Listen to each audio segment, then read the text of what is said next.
बड़े शहर में गुड्डू और बबलू दोनों भाई एक साथ रहते थे। दोनों भाइयों ने कॉलेज भी पूरा कर लिया। उनके परिवार में अब कोई नहीं था। वो अपने चाचा के यहाँ रहते थे।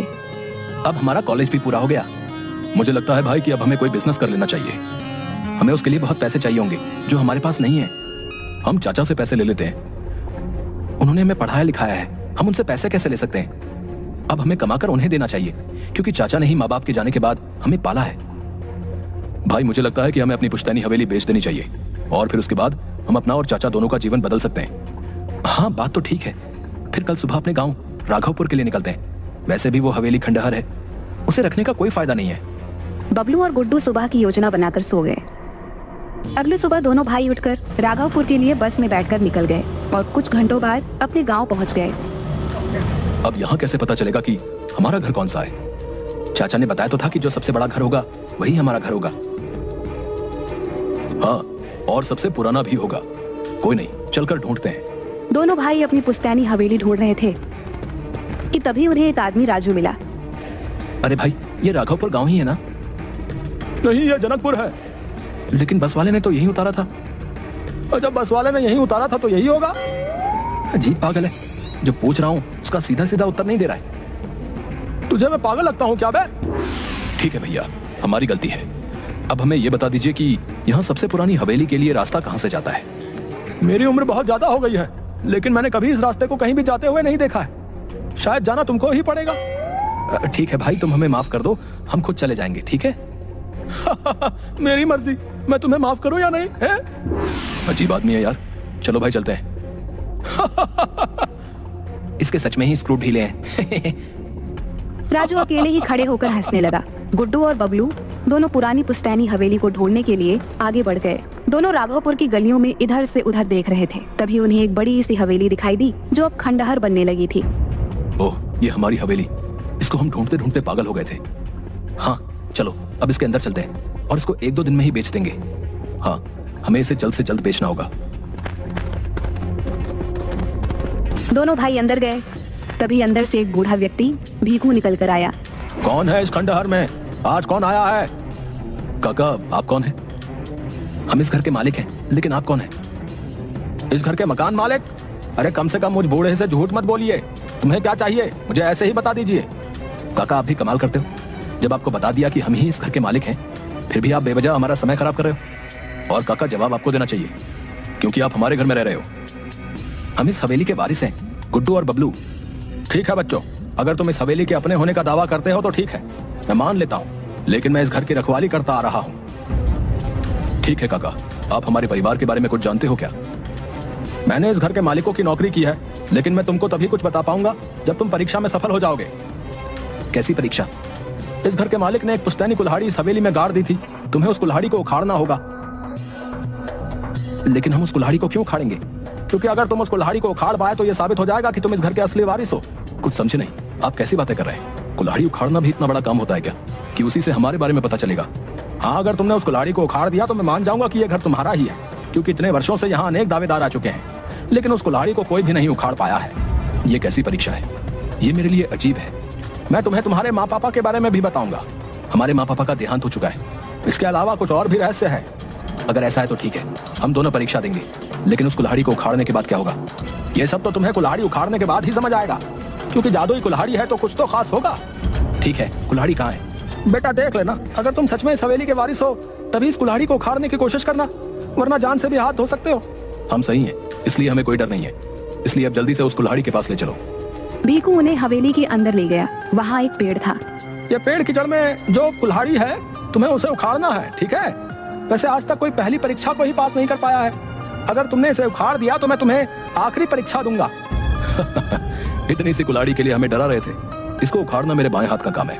हाँ ठीक है, अब इसको उखाड़ो। अगर तुम सच में इस हवेली के वारिस निकलोगे तो मेरी भी जिम्मेदारी खत्म हो जाएगी। हाँ ठीक है, इसे अभी उखाड़ता हूँ और आपको जल्द ही जिम्मेदारी से मुक्त कर दूंगा। बबलू ने कुल्हाड़ी को पकड़ा, लेकिन उसे वो हिला भी नहीं पाया। क्यों, तुम भी झूठे हो? तुम भी माया के लालची निकले और मेरा दिल फिर से तोड़ दिया। मुझे बच्चों का इंतजार है। आप हमारा विश्वास कीजिए, ये घर हमारा ही है। तुम असफल हो चुके हो। रुकिए, अभी मैंने कोशिश नहीं की। ठीक है, तुम भी कोशिश कर लो, और हाँ, जब कोशिश करके थक जाओ तो यहाँ से चुपचाप चले जाना। वरना मैं तुम्हारा भी वही हाल करूंगा जो मैंने बाकी सबका किया है। उसकी जरूरत नहीं पड़ेगी। गुड्डू ने भी कोशिश की, लेकिन कुल्हाड़ी इस बार भी नहीं हिली। भीकू निराशा लेकर पीछे मुड़कर वापस अपनी टूटी खाट पर जाने लगा। गुड्डू और बबलू ने एक साथ कुल्हाड़ी को पकड़ा तो इस बार चमत्कार हो गया, क्योंकि इस बार बिना किसी मेहनत के कुल्हाड़ी हाथ में आ गई। अचानक से एक बहुत तेज आवाज आई। भीकू ने आश्चर्य से पीछे मुड़कर देखा। तुम वापस आ गए। आज मैं बहुत खुश हूँ, क्योंकि आज इस घर में भी फूल खिल गए। मैंने इसे इतने वर्षों से बंजर ही देखा है। मेरी आंखें तरस गई थी। वो सब तो ठीक है, अब आपको विश्वास हो गया, लेकिन अब इस कुल्हाड़ी का क्या करना है? इस कुल्हाड़ी से तुम्हारे माँ पापा की मुक्ति होगी। हमारे माँ पापा तो इस दुनिया में नहीं है। अभी तुम दूसरी परीक्षा भूल रहे हो। अब तुम्हें इस पेड़ की जड़ को काटना होगा। बाबा, ये पेड़ कटकर हमारे ऊपर गिर जाएगा। आप क्यों हमारा पागल बना रहे हो? इससे ये साबित हो गया है कि ये हवेली हमारी है। अब आप यहाँ से जाइए। मेरे यहाँ से बाहर निकलते ही तुम जीवित नहीं रह पाओगे। हाँ हाँ, बहुत हो गया। अब हमें डराने की कोशिश मत कीजिए। तुम्हें अपने माँ पापा का सच जानना है कि नहीं? हाँ, पहले तुम्हें पेड़ की जड़ काटनी होगी।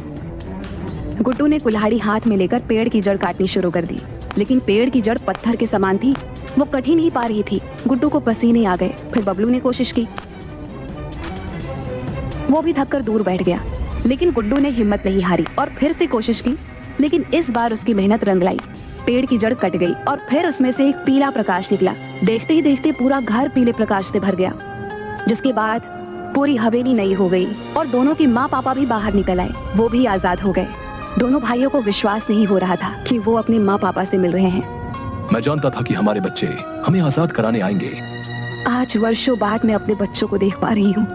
आज मैं बहुत खुश हूँ। हमने बहुत इंतजार किया है। ईश्वर ने आज हमारी सुन ली। माँ पापा, ये सब कैसे हुआ? हाँ बताइए ना। आज से वर्षों पहले हम और तुम्हारे चाचा चाची यहीं गांव में रहते थे। दोनों भाई राम सिंह और अमर सिंह घर के आंगन में बैठे थे। भीकू भी वहीं पर खड़ा था। भैया, मुझे घर में हिस्सा चाहिए। अरे छोटे, तू ऐसी बातें कर रहा है? तू जो चाहेगा मैं दे दूंगा, लेकिन ऐसा क्या हुआ कि तू बंटवारे पर उतर आया? मुझे आपकी नीयत समझ आ गई है। मेरी कोई औलाद नहीं है, इसलिए आप अपने दोनों बेटों के लिए मेरी जायदाद भी हड़पना चाहते हैं। छोटे, तुझे कोई भ्रम हुआ है? तू अपने बड़े भाई पर ऐसा इल्जाम लगा रहा है। तुझे शर्म नहीं आती? अगर ऐसा नहीं है तो आप मुझे अपने दोनों बच्चे और सारी जायदाद दे दो। तुम सारी जायदाद रख लो, लेकिन मेरे बच्चों की तरफ आंख उठाकर भी मत देखना, नहीं तो देख लूंगा तुम्हें। फिर क्या हुआ पिताजी? फिर अगले दिन तुम्हारे चाचा ने हम दोनों को मारकर इस पेड़ के नीचे गाड़ दिया और खुद तुम दोनों को लेकर शहर भाग गया। लेकिन वो भूल गया था कि हमारी आत्मा के होते हुए वो जायदाद नहीं ले सकता, इसलिए वो ले नहीं पाया। भीखू ने बहुत मदद की है, क्योंकि भीकू जब शहर से सामान लेकर वापस आया तो उसने आवाज लगाई, मालिक साहब, मालिक साहब, मालकिन, आप सभी कहाँ हैं? आज मुझे बच्चे भी नहीं दिख रहे। तभी राम सिंह की आत्मा ने आवाज लगाई और भीकू को सारी बात बताई। भीकू बहुत रोया। मालिक साहब, अब मैं यहाँ रहकर क्या करूंगा? मैं भी जा रहा हूँ। अब यहाँ तुम्हारी ही जरूरत है और तुम्हें रहना होगा, क्योंकि अमर सिंह जायदाद लेने आएगा और उसे हम जायदाद नहीं लेने देंगे। इसलिए वो किसी और को भेजेगा जिनको हम मार देंगे, लेकिन उसमें हमारे बच्चे भी हो सकते हैं। इसलिए इस कुल्हाड़ी को सबसे उखड़वाना। हमारे बच्चे ही इसे उखाड़कर पेड़ की जड़ काट पाएंगे। आप हमेशा इसी तरह। हमारी मुक्ति हमारे बच्चों के हाथों होगी। जब तक बच्चे आकर ऐसा नहीं करेंगे, तब तक हमारी आत्मा भटकती रहेगी। तब से हम यहाँ हैं। हम चाचा को सजा जरूर दिलवाएंगे। सभी की आंखों में आंसू थे। गुड्डू और बबलू के माता पिता की आत्मा को शांति मिल गई। उनके चाचा को सजा हो गई और दोनों बच्चे भीकू के साथ गांव में रहने लगे।